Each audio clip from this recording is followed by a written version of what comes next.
Question de Lou. Loli qui dit coucou, peux-tu nous dire pourquoi l'obsidienne est dangereuse? Aujourd'hui, je comptais justement en acquérir une. Est-ce une bonne idée? Oui, c'est une bonne idée si tu l'as eu. Non, en fait, si tu veux, il y a une obsidienne particulière qui peut être un petit peu dangereuse. C'est l'obsidienne œil céleste. C'est un obsidienne où dedans, ça fait un espèce d'œil en fait. Et comment dire, elle peut être les pierres, quand on les achète, il faut faire très attention parce que faut voir de quel gisement elles viennent, hein, déjà, si c'est des vrais. Hein. Il faut bien prendre conscience du gisement. Ensuite, il y a plusieurs facteurs parce que il y a le fait que ceux qui ont récupéré les pierres, ça soit un travail harassant pour du fric. Ça, quand ils ont pioché, mis le coup de pioche, ils ont pris la pierre, c'est impacté dans la pierre. C'est ça que j'aime pas, moi, dans le truc. J'aimerais bien les prendre moi-même, quoi. Ça, c'est impacté dans la pierre. Ensuite, il y a le fait du tout le transportage et tout le machin, le manque de considération finalement du point A au point B. Et ça se retrouve impacté dans la pierre. Et ensuite, du coup, bah, en fonction des pierres, il y a des choses qui s'impactent beaucoup plus. Et bah, si par exemple, le mec qui l'a pioché dans le gisement, et ce mec-là, il vient de perdre sa grand-mère au machin, sa grand-mère est une entité qui n'est pas passée, qui est à côté de lui, elle a pu se mettre dans la pierre. Non, je vous promets que c'est bizarre, mais c'est ça. Et l'obsidienne œil céleste peut, comme ça, en fait, attirer, alors on ne se met pas dans la pierre, mais attirer, se lier avec cette entité qui a du mal à passer et du coup l'entité reste totalement accrochée à la pierre et puis quelqu'un accroche la pierre et puis paf, bah ouais, il va lui arriver des choses pas sympas parce que finalement la pierre est complètement impactée quoi.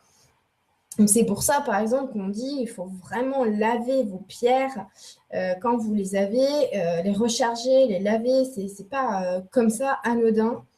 Par exemple, je te donne un exemple, un truc véridique qui m'est arrivé personnellement.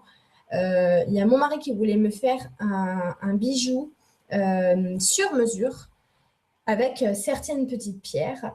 Et il a demandé à un ami qui est un joaillier de nous le faire. Et mon mari voulait vraiment que ça soit un symbolique pour nous et tout ça, et les pierres et tout ça. Ce qui était vrai. Mais le problème, moi, quand j'ai reçu ce bijou, quoi, c'était une bague, et ben, je sentais pas quoi de la mettre. Je la sentais pas de la mettre, mais bon, pour pas faire mal au cœur, j'ai quand même mise. Mais quand j'allais prendre ma douche et tout, je me disais, mais je me sens pas de la mettre, la pierre, ça m'énerve cette bague.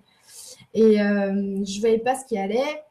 Et pendant près de 4 mois, j'ai gardé comme ça et on se prenait la tête pour rien tout le temps. C'est simple, on se bouffait le nez alors qu'on n'a jamais l'habitude de faire ça. Quoi. Et du coup, à un moment donné, j'étais sur mon canapé et là, j'étais prédisposée à écouter, vraiment, et j'ai tout compris. D'un coup, tout m'est venu. Ok, d'accord. Mon Dieu, j'enlève la pierre, j'enlève la bague. Je sens que je vais carrément mieux. Et là, je me souviens que la personne qui nous a fait la bague, au moment où elle nous l'a faite, d'accord, c'est elle qui nous l'a forgée, c'est elle qui a tout fait. Elle était en plein divorce, dans une peine de cœur de fou, d'aigreur, parce qu'on les connaissait, ce couple-là, et on avait vu comment ils étaient ensemble. On était devenus comme ça. Et tout ça, ça a été impacté dans la pierre. Et je veux vous dire, je ne la remets plus, parce que je ne peux pas la laver. Je peux la laver, mais je ne peux pas la recréer. Elle a été créée, on va dire, la matière première, une des matières premières, c'était très négatif. Donc, je ne peux pas changer sa nature. Euh, après, je ne dis pas que le négatif ou le positif, je dis simplement qu'elle a des codes en elle. Et ces codes-là, ils ne s'accordent pas du coup avec moi. Voilà. Donc, il faut faire attention aux pierres. Voilà. Faire attention et c'est pas à prendre à la légère. Quoi. Vous savez que si vous allez voir des histoires un peu mystérieuses et tout, il y a des trucs qui s'appellent les joyaux de la couronne, où il y a une espèce de mythe qui est qu'il y a un des joyaux de la reine d'Angleterre qui, à chaque fois qu'une personne l'a porté, elle est morte. Et je vous jure que moi, je trouve ça totalement, mais bien sûr, quoi. C'est pas rien. Il faut comprendre que les pierres semi-précieuses sont des générateurs et des gros porteurs de vibrations et que ça dépend ce qu'on va mettre dedans, quoi. Hein. Moi, souvent, quand je vois un magasin de pierres, première chose que je regarde, c'est si la personne qui les vend, elle les a chargés. Parce que sinon, si c'est laissé comme ça ne peut pas être bon. Et je ne sais pas comment il fait pour rester dans sa boutique. Il faut vraiment les charger entre elles, qu'elles s'accordent entre elles, qu'elles s'aiment bien entre elles. Elles ne s'aiment pas forcément toutes. Hein.